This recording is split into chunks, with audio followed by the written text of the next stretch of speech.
joke. Somebody. Little boy fell in the mud puddle. That's a dirty joke. Why did the chicken cross the road? I love you, Stuart. Why did the chicken cross the road? To get to the other side. Oh, come on. You had to do better than that. A chicken walked into a... No. Chicken walk. No, it's a horse walked into a bar and the bartender said, "Why the long face?" That's it. That's it. The duck walked in after him and said, "Give me a whiskey and put it on my bill." Put it on my bill. Yeah. All right. I love you guys. Thank you for making me laugh for a moment so I can do this. So, I've worked on this eulogy for 8 months. And I, excuse my swear words, but I can't memorize a fucking thing. Okay? So forgive me. I'm going to be reading a lot, but all of this is from the heart. And this is going to be just simple. Do the eulogy. We're going to pass around a microphone. I would love it if each of you would share a memory, a funny thought, anything that you remember about Mike. If you don't feel comfortable doing that, it's okay. And then I'll step back in because I have a few more things to say. And I'm just so grateful for all of you to be here in his memory. So, now I'm going on script. And this is so important. Mike would be so honored that all of you came here to pay tribute to him. He never felt special or important. And that you guys are all here. He's watching. He's right here in spirit. And he's singing this and going, "You go, Leslie." And he's so grateful that you're all here. Services like this need to have a title. It could be a memorial.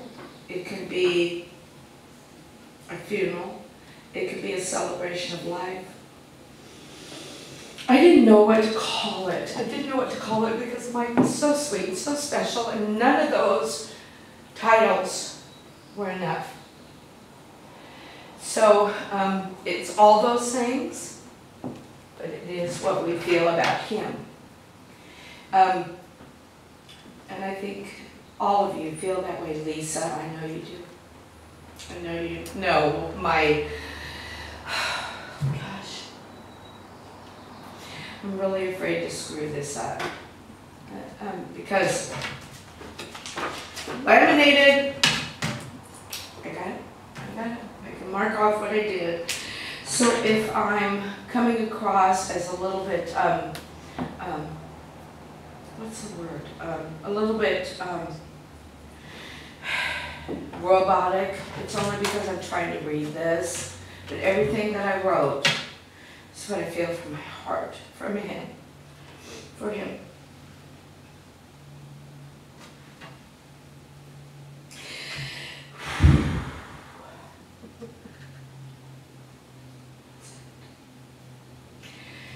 So on September 20th, at 2:30 in the morning, my whole world imploded.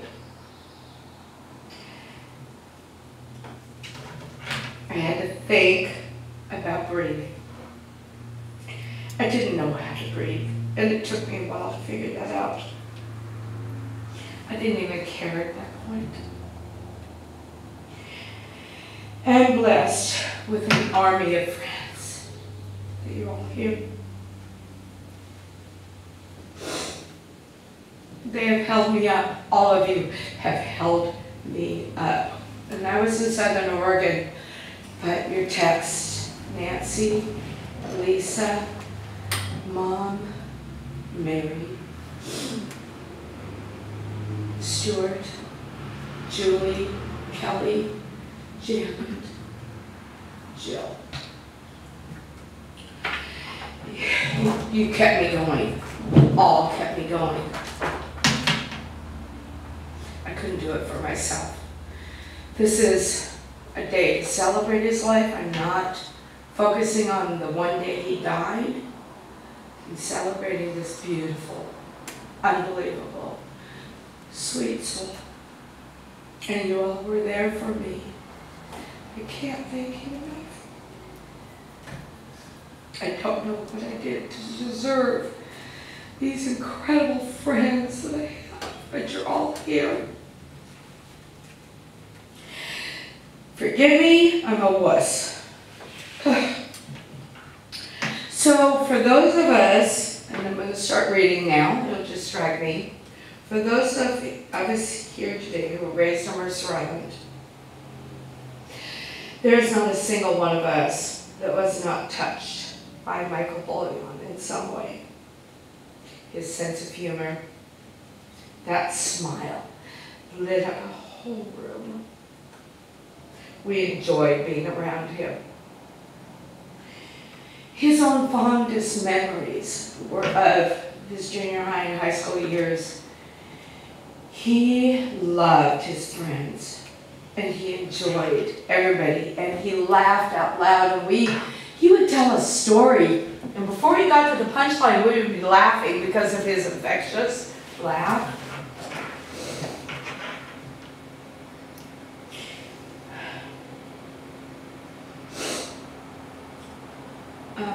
Mike would be so grateful that all of you were here.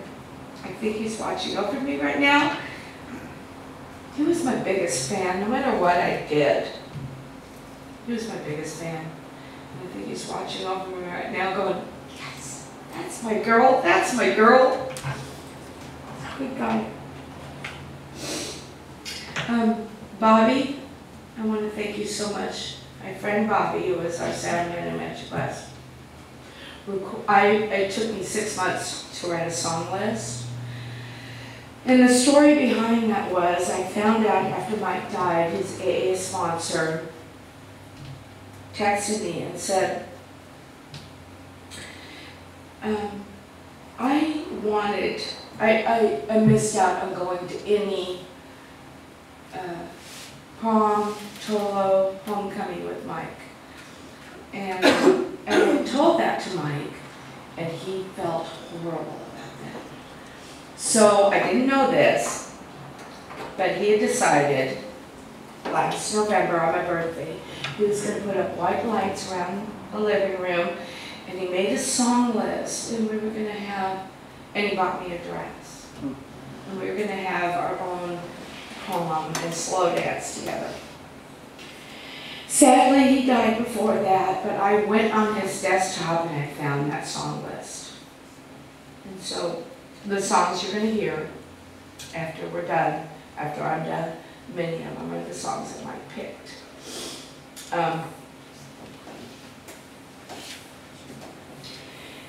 So today is a celebration of his wonderful life.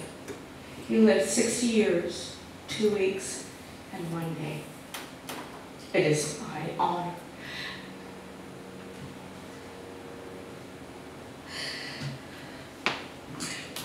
It's my honor to tribute his life, not to mourn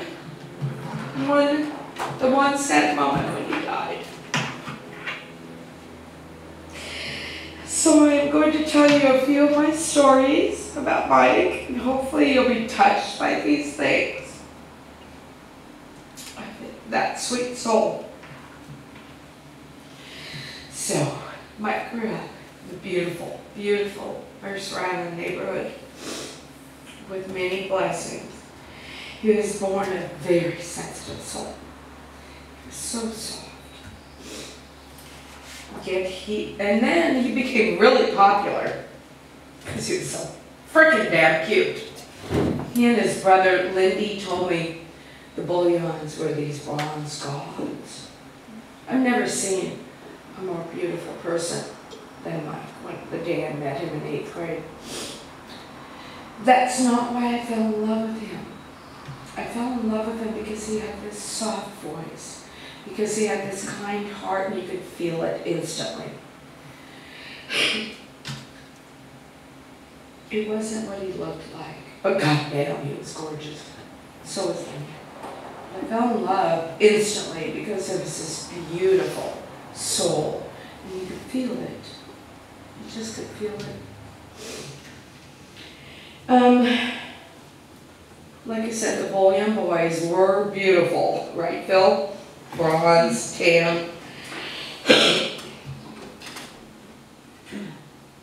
I counted that I knew of. Mike had at least 5 steady girlfriends. I am honored that I made that cut. I didn't feel that way. I love you, Mom, thank you. Mom knows. Never stopped talking about Mike Bouillon all growing up.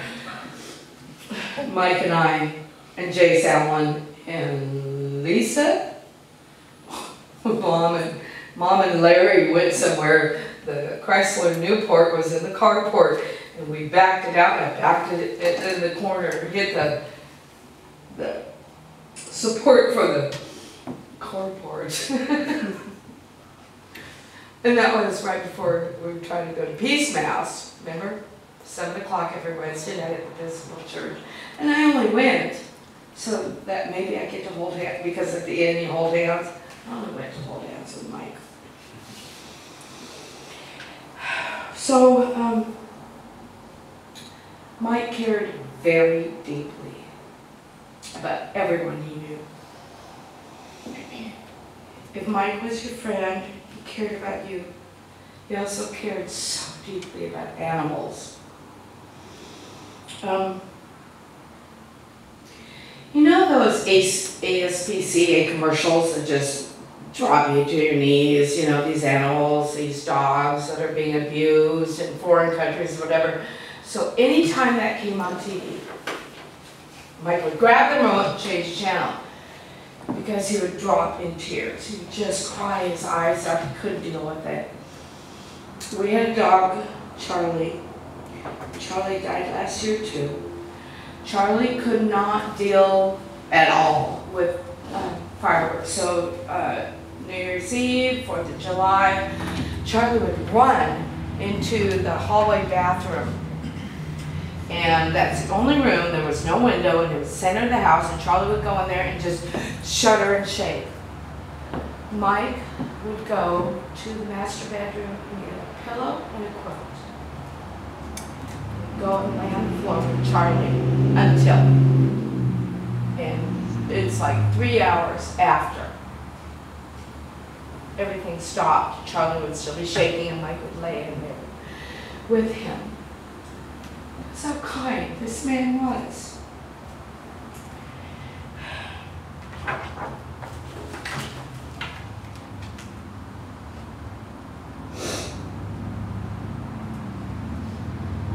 Okay, so I'm going to tell you a little bit about Mike's and my story. I already mentioned we met when I was 14. Mom married Larry, the head sheriff of King County Police. And we bought a house on Mercer Island. And the real estate agent was a man named Don Smith. Some of you may remember. Donna Smith was his daughter. And they talked to my mom and said, maybe Leslie, before you move into the house, should just come over and spend the weekend. Well, Donna was very short term, dating a guy named Jay Salmon, who was one of Mike's friends. So they fixed us up, and we met at the Mercer Island Library, and Donna and I are sitting on the steps. Now, know this about me. At that age, I was really shy. And I'd never, ever been liked by any boy. So I did not have the capacity, which I realized when he rode up on his bike, I can't talk. I cannot talk. So he and Jace rode up, and I'm like, oh, that's the most beautiful person I've ever seen in my life. I can't speak. And he rode up. And then we all walked down to the business center. We went to Herfy's. Sitting at the window, if y'all remember Herfy's. Yeah. The windows and little stools, and Mike sat here and I sat here, and Mike had a dime, I don't know, I'm spinning it, And he's trying to talk to me and I could not speak. I could not speak. I'm like, there's no way this beautiful boy is even going to be interested in me. Anything that's going to come out of my mouth is going to sound so stupid. So I just didn't talk. And then we went up, and then went up 40th, up the hill past the tennis courts. And Donna ran down the hill because the guys, Mike and Jay's, a little bit behind us. She ran down the hill and she said, "So what do you think of Leslie?" And he goes, "That's the prettiest girl I've ever seen." So she ran back up the hill and told me that. So I got a tattoo, and Mike was French. She wasn't born in France, but it was 100% French. And so in French, this says the prettiest girl I've ever seen, and then below this, because he would give me cards, birthdays, Valentine's, every card said the same thing. Prettiest girl I've ever seen, and then he'd say circus 1972, love always Mike. So I had this tattoo, but I would get up in the morning and I'd go to get ready for work, and on the mirror, my bathroom mirror, post it, prettiest girl I've ever seen. Circa 1972, love always Mike. On my truck, driver's side window, I'd find these. One day he called me, supposedly heading home. He said, "You gonna go to the store?" I'm like, "No, I have to water," because I had this extensive garden I didn't water the day before. "I'll come home and water, then whatever you need, I'll go to the grocery store." So I came home, straight out to the backyard, unfurled the garden hose. He had a post-it wrapped around the end of the garden hose. Prettiest girl I've ever seen, circa 1972, love always Mike.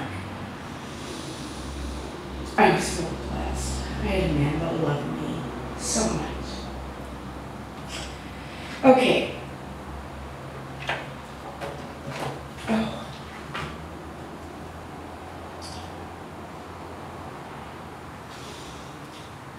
I want you all to know, Mike was one of the only men that, deep in my heart, I knew never would hurt me. He was only human, full of flaws, like all of us. Yet I've never known anyone as sensitive, and it broke his heart if he hurt anybody. I felt safe. He gave me a home, not just for my heart, but he gave me a home. He proposed to me in 2014. This coots with Miss Lisa on. And I don't think I told you this, Lisa, but during that period when he was kept calling you and trying to figure out my ring size, he started ordering rings online, all different sizes. I was showing them to Jill last night. I have so many rings because he's trying to, and he kept telling me, "Well, try it on that finger." And I would never wear that ring on this finger, so I would never put it on. He said, "Try it on that finger," because he wanted to know my ring size. And Lisa finally said, "Mike, just take her to a jewelry store and tell her, propose to her, and then let her pick out her own ring," which I did. But it was hilarious. After the fact, I realized now I have like 17 rings. Just like, silly man.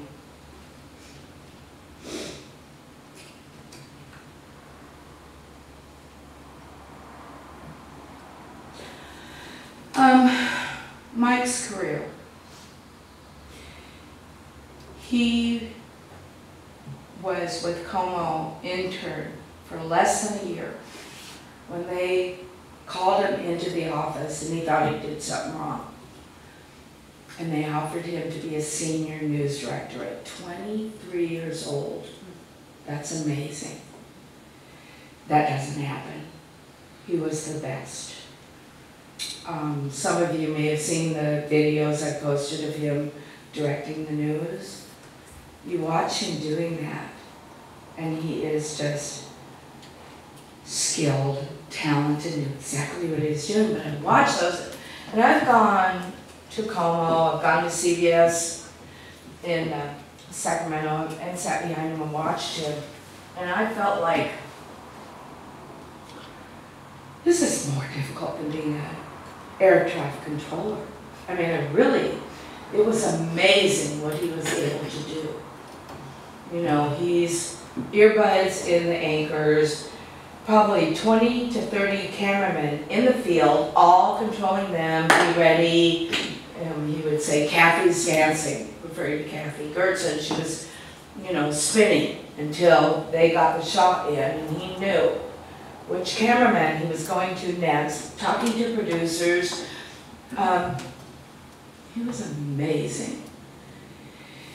And he never felt completely confident, but he was. He was amazing, right?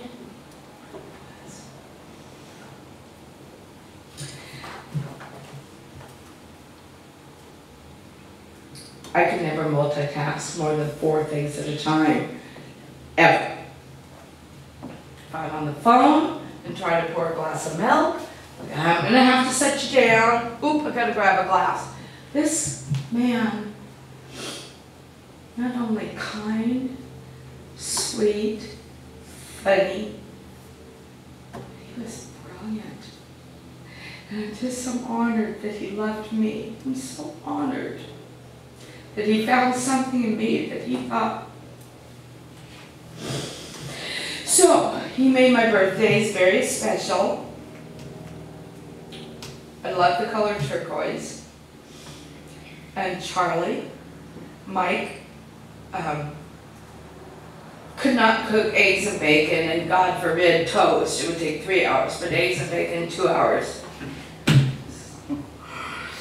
But he got these turquoise ribbons and was trying to cook, and he told me, stay in bed, stay in bed. I'm like, I can't stay in here forever.